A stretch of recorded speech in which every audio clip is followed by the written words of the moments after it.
Aubrey Mason at your service. At Assignments Unlimited, we do anything, anywhere, at any time. 33 Half Moon Street.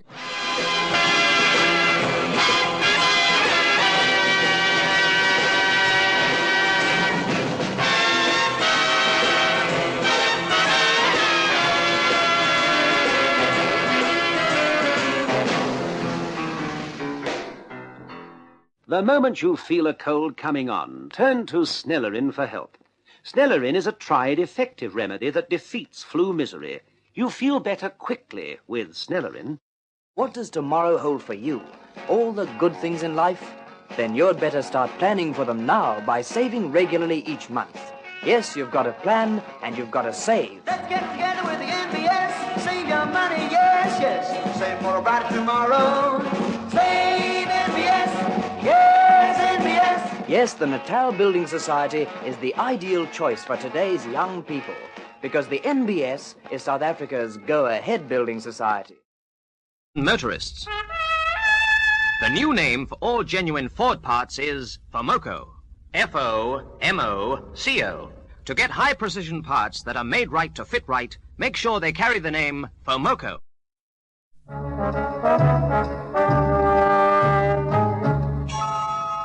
The story I'm going to tell you tonight, taken from a dossier of an assignment we handled, is called Parson's Pride. Here now is Aubrey Mason.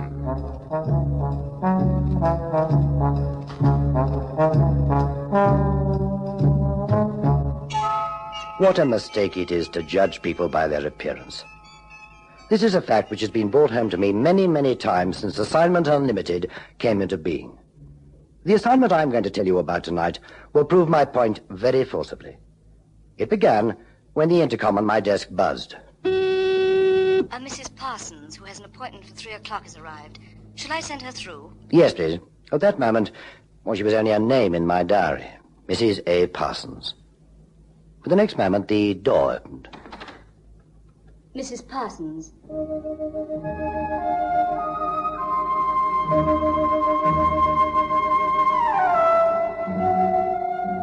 She was tall, about 5'6", but her auburn hair piled on top of her head made her look taller and slimmer than ever.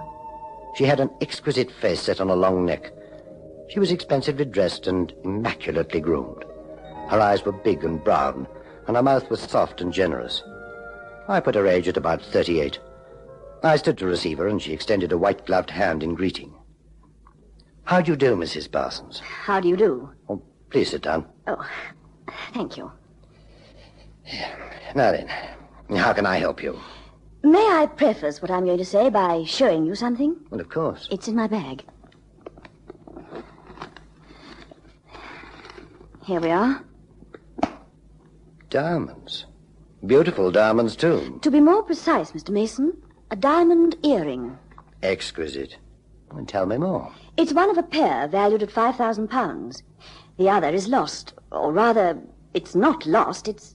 Well, this sounds so silly. I know where it is, but I can't get at it. That's why I've come here. Do I take it that the earring is inaccessible and, you want us to retrieve it for you? Precisely, Mr. Mason. Well, it sounds intriguing.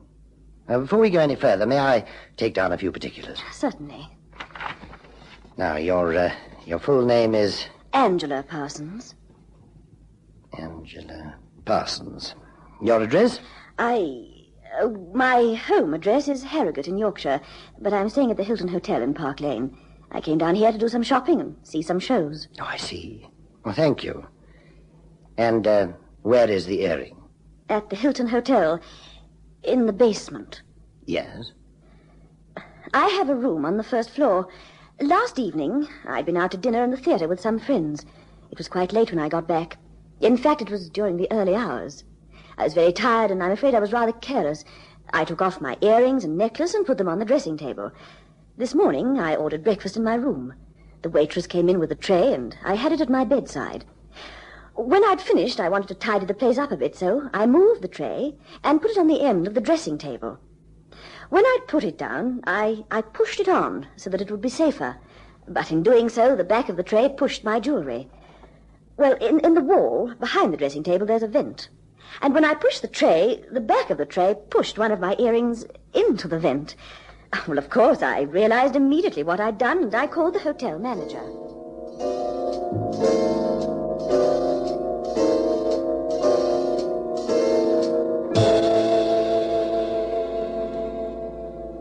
I'm sorry to have been so long, Mrs. Parsons. I came as soon as I could. Now, what seems to be the trouble? The earring, which matches this one, is in there, in that vent. It was my fault. I pushed it with my breakfast tray. Oh, dear. I wanted to get somebody up here to remove the grill and get my earring out. Well, I'm afraid it's not going to be as easy as that. You see, that grill is part of our air conditioning. The air is extracted through it, goes down to the basement through our air conditioning plant, and... You mean behind the grill there's a duct which leads down into the basement? Yes, just so. Then my earring's in the basement, and I want it. It's a very valuable piece of jewelry. Mrs. Parsons, I'll do everything I can. I'll go and investigate the situation immediately.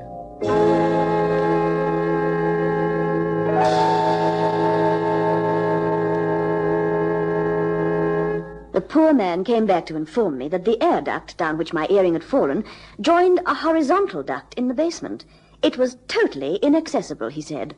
But surely he considered dismantling that part of the system? Oh, yes, and blithely informed me that the cost would be £200.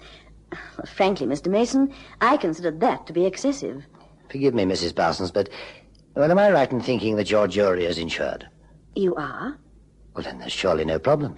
Again, I'm forced to be frank with you. I am what the insurance companies call a liability, high risk. I've made so many claims on them in the past for lost and damaged personal effects that if I claim again for this, my next premium is going to be very high indeed. It occurred to me that there was perhaps a cheaper way of recovering my earring. I've spoken to the maintenance people at the hotel, and they hummed and hawed. They clearly weren't interested. I contacted the air conditioning people myself. They weren't very cooperative either. They assured me that the only way of getting to the earring would be to dismantle the air ducts. Oh, you can imagine how frustrated I was. I went down to the basement myself and had a look at the situation. It suddenly occurred to me that if the grill at the end of the horizontal duct were removed and someone got inside and crawled along to where the vertical duct from my room came down, it would be easy. Do you think I can find anybody who's willing to do that? Not even the smallest page boy in the hotel. The manager won't allow it. Why not? Oh, apparently some question of insurance. He has no policy covering this sort of thing. How infuriating for you. It's such a simple job. In sheer desperation, I consulted the personal column of the Evening Standard. I saw your advertisement, phoned to make an appointment, and, well, here I am. Will you help me? We'd be delighted, Mrs. Parsons. You do this sort of thing? It's this sort of thing that keeps us in business. Oh. You can guarantee satisfaction? I can. When will your man do the job? Well, will this afternoon suit you? The sooner the better. Good. Well, let's say 4:30. Where shall I meet your man? His name's Cannon, David Cannon. Well, what about the lounge at the Hilton? Lovely.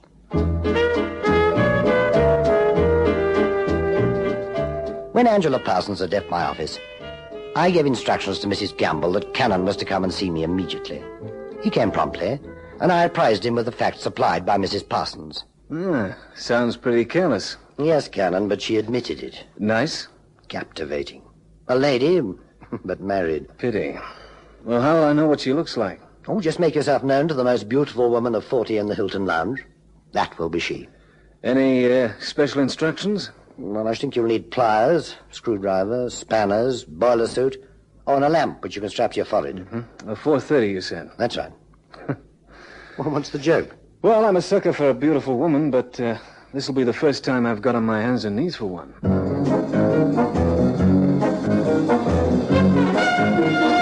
For once, it was a short journey for Cannon. Along Half Moon Street into Curzon Street, and then left into Park Lane. Something of a record. As I predicted, Cannon had no difficulty in identifying our client. She was having tea and toying nervously with a cigarette. You'll be Mrs. Parsons. That's right. The name's Cannon. I work for Aubrey Mason. How do you do? How do you do? Now, where's the location? The what? How do we get to the basement? Oh, we'll take the lift. Okay, let's go.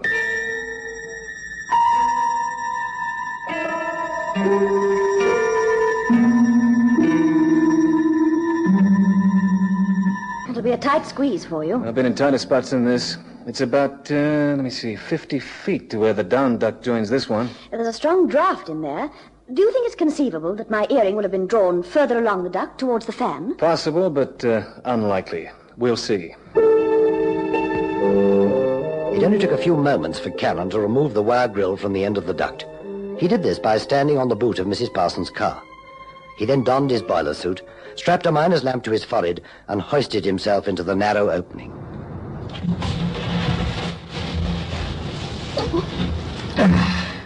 Once inside, Cannon proceeded to wriggle on his belly along the 30-inch square duct. Only hope this thing's strong enough to support me. Well, it's not far to fall, but I'd get pretty shaken up in the process. Now then, let's see. Not much further. What a heck of a way to earn a living. Still, never a dull moment. Here we are. Now this is where the vertical duct joins the big horizontal one. It should be around here somewhere. It's quite a drop from the first floor. It must have bounced. Maybe broken. Nope, nothing here. Well, maybe it's further along towards the fan. Here we go again. And now I know how a rabbit must feel after a rough night out. No, not here either. There's nothing here except that envelope stuck on the grill next to the fan. I wonder.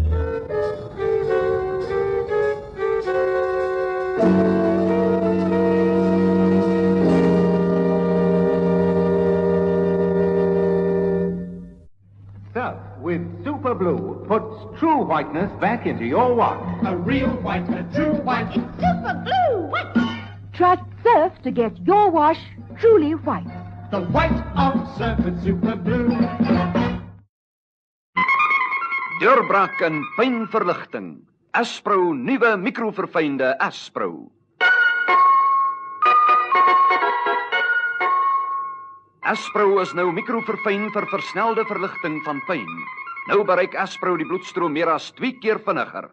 Laat pyn meer as 2 keer vinniger verdwyn. Aspro nuwe mikroverfynde Aspro.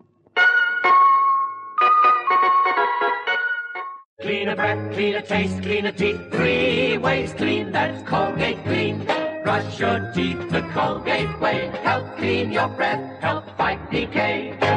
And now you could help yourself to a big cash prize in the Colgate Dental Cream Spot the Errors contest. Yes, there's 2,500 rand in cash prizes to be won. Full details at Colgate Dental Cream displays. Also, big savings on special packs. Get Colgate Dental Cream now.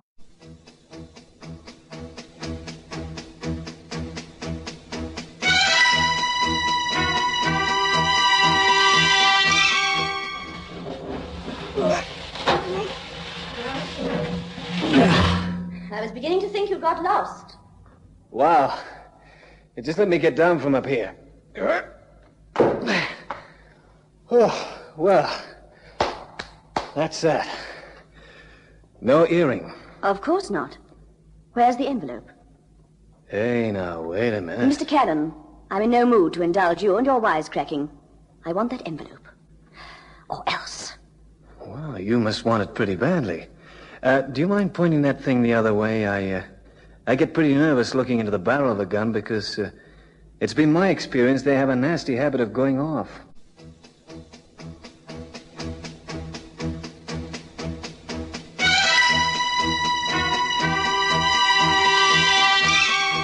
To say that the lady's change of attitude and manner was a surprise to Cannon is putting it very mildly indeed.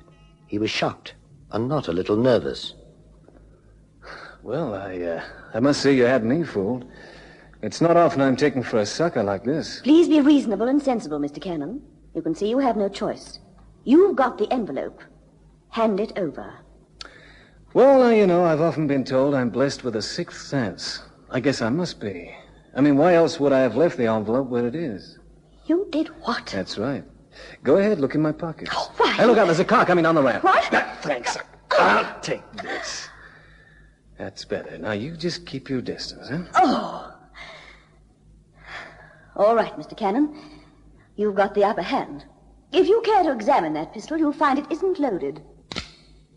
Correct. Okay, now you be a good girl and put it away. Thank you. And suppose you tell me what's going on. Why didn't you tell us it was an envelope you wanted? You'd have saved us both a lot of trouble. I didn't know I could trust you. We don't advertise the fact, but we're very discreet about the assignments we undertake. All right. Are you sure it won't go any further? Except to Mr. Mason, and it's safer with him than with the Bank of England. Well, it happened like this. Yesterday afternoon, I came down into the basement with my car, having been to see some friends in Richmond. I parked it over there. I switched off the engine, and I opened the door to step out.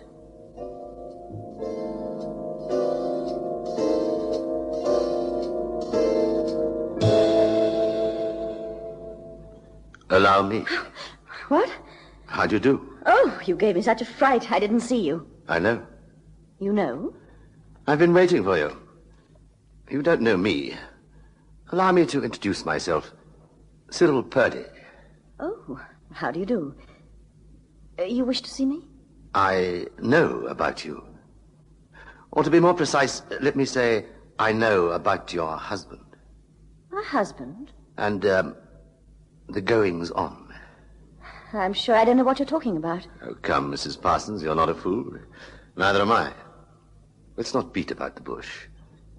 I assure you that what I say is true, and I'll tell you how I know. You see, I've made it my business to, how shall I put it, keep an eye on your husband's affairs. Well? I think I know what you want. Money? Please. For what? Why, for my silence. What else? You're very sure of yourself, aren't you? I have to be. And you must have something to justify your confidence. I have? What? These. What are they? Allow me. Charming, aren't they? Photography is something of a hobby of mine. A very lucrative hobby. I've never been so disgusted in all my life. Oh, come now. You weren't unaware of this sort of thing? No. But it's something I've tried not to think about. And now... And now, here it is under your very nose. How much do you want? Well, after very careful consideration about your husband's income and position in society, I've decided to settle for £10,000. In return for which you will give me those photographs? Correct. What if I can't raise the money? Well, that possibility never occurred to me. You must. And if you want these photographs badly enough, you will. What if I tell you to go to the devil? Well, that would be extremely foolish of you. These photographs could ruin your husband. They could also ruin your marriage. You'd be hounded out of the country.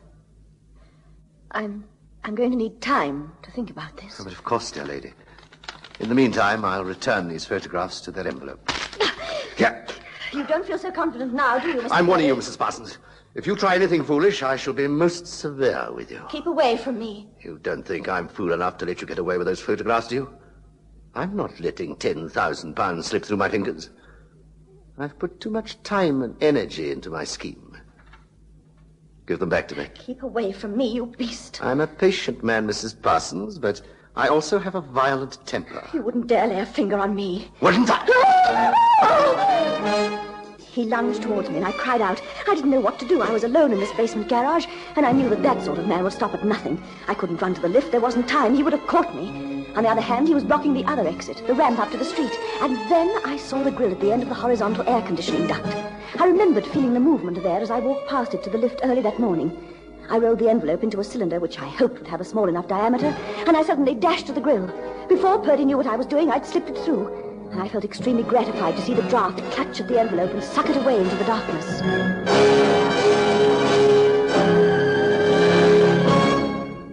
What have you done? Where's the envelope? It's in there, and there's not a thing you can do about it. Why, you... No! What's going on here? What? Leave that woman alone. Blast! I say, are you all right? Yes, perfectly all right, thank you. You came just in time.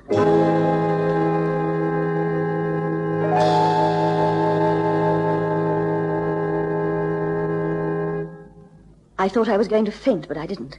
The man wanted to call the police, but fortunately I was able to persuade him that it wasn't necessary. He thought I'd been molested. This Mr. Purdy sounds like a nasty piece of work. He's worse than an animal. Do you think he'll bother you again? I don't know. I've got no guarantee that he won't. Well, it seems to me that I've got to go and get that envelope for you. Then it's up to you what you do with it. Thank you, Mr. Cannon. And so, once again, Cannon climbed onto the boot of the car, and from there he reached up and wriggled into the air duct. He crawled the 70 feet or so to the grill next to the extraction fan, on which was the envelope containing the photographs. He tucked it into the pocket of his boiler suit, and then wriggled backwards to the comparative comfort of the basement garage. He replaced the wire grill and jumped off the car to the basement floor. Well, this time it's for real. Well, I guess we can go home now. I'll go back to 33 and make up my report. Mr. Cannon, do you have to record all the details of what's happened? No, I guess the report will say how our client wanted an earring retrieved and how the job was done. Just for Mr. Mason's private information, I'll tell him what really happened, but it won't go any further than that. Thank you. You know, Mrs. Parsons, I haven't known you for very long. In fact, it's not been an hour since we met, but it's not often a man has the good fortune of meeting a lady, and a lady with tremendous spirit and backbone. It's been quite a privilege. Again, thank you. Congratulations, Mr. Cannon. Purdy? That was a very noble speech. One rarely finds a man being so gallant to a lady these days. Purdy, I don't want to have to soil my hands on you. But if you're not out of here pretty soon, I'm going to tear you apart. How long have you been standing there? Long enough. What's the joke? I'm afraid the joke's on you, Mr. Cannon. You've been misled. Mr. Purdy, please. I'm surprised you haven't recognized your client. Recognized? Allow me to introduce you. Mr. Cannon, I'd like you to meet Lady Geraldine Farquharson. Well, Mr. Cannon? Farquharson? Wife of Sir Hugh Farquharson, Member of Parliament for West Grinstead and the Cabinet's Minister of Agriculture. Oh, you swine, Purdy, you loathsome swine. Well, thanks for the information, Purdy, but I don't see what difference it makes. Lady Farquharson asked us to do a job for her. It's been done and paid for. And if she wishes her identity to be kept a secret, it's no concern of ours. You'd better go. You're obviously both intelligent people. I'm amazed it hasn't occurred to you that to print photographs, one needs negatives. The negatives of those photographs are in an extremely safe place. You don't think I'd be foolish enough to present myself and my demand bearing the only photographs in existence? One must allow for accidents. Purdy, you're going to have the nastiest accident of your No, life. don't bluster, Mr. Cannon. I hold the whip hand. Threats will avail you nothing. Now, let's talk business. The price is the same. You give me £10,000, cash, and I will destroy the negatives in your presence. No. Lady Farquharson, you're joking. I'm perfectly serious. I neither want nor need your negatives.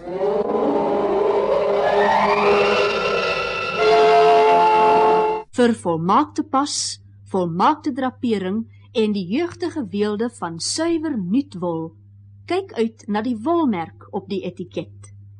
Hierdie internasionale waarmerk is u waarborg van die wêreld se beste suiwer nuutwol, die mode se voorkeurvesel. Moenie raai nie, die wolmerk is u waarborg. There are always places that are hard to keep clean, like drains, sinks, and dustbins. Places that breed deadly microscopic germs. You need a specially formulated disinfectant to eradicate germs and odors, like Sandpick with Super Pine. Sandpick liquid or penetrating Sandpick spray, perfect for hideaway places. Use it regularly. Sandpick kills germs in seconds. Rook met nuwe lus. Rook 'n Ransom en u smaak sal getuig. Dis Virginie se tabak op sy beste. Ransom bied u die ryk, aangename geur van uitsoek Virginie se tabak met die eksklusiewe Ransom Multifilter wat daardie noodsaaklike balans tussen tabak en filter behou. 'n Nuwe ondervinding in rookgenot. Ransom vir die man wat baie rook en dit geniet.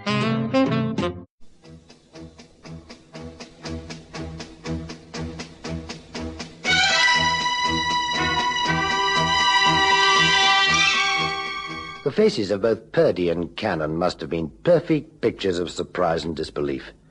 She'd been so anxious to have in her possession the photographs from the air duct, and having been informed by Purdy they were worthless by virtue of the fact that he held the negatives, she calmly informed Purdy that she didn't want them. Gentlemen, it seems I owe you both an explanation. Mr. Purdy, you have been laboring under a misapprehension. You assumed that I would be more than willing to cover up my husband's amorous adventures. And you, Mr. Cannon, mistook me, well, perhaps I misled you, mistook me for the brave little wife trying to protect her husband's reputation and save her marriage. Not so. I've been married to Hugh Farquharson for 14 years. The misery of those years has been indescribable. My husband has had a succession of girls, secretaries, hotel receptionists, waitresses, typists, and girls who are laughingly referred to as models. My husband indulged himself to the extent of being on the threshold of bankruptcy. I have my clothes. I have some jewelry and a fine motor car. But in the event of a divorce, I have no hope of alimony. These photographs provide me with exactly what I want. A, they are the perfect evidence for divorce, and B, they're very valuable. You see, gentlemen, I have sold the story of my life with my husband to a well-known Sunday newspaper, but the editor required proof. He didn't believe that what I wrote was true. Now, when I show him these photographs, he will pay me enough money for me to live in the manner to which I have been unaccustomed.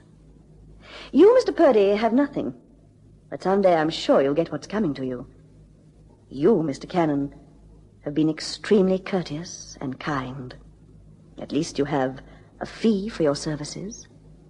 Goodbye.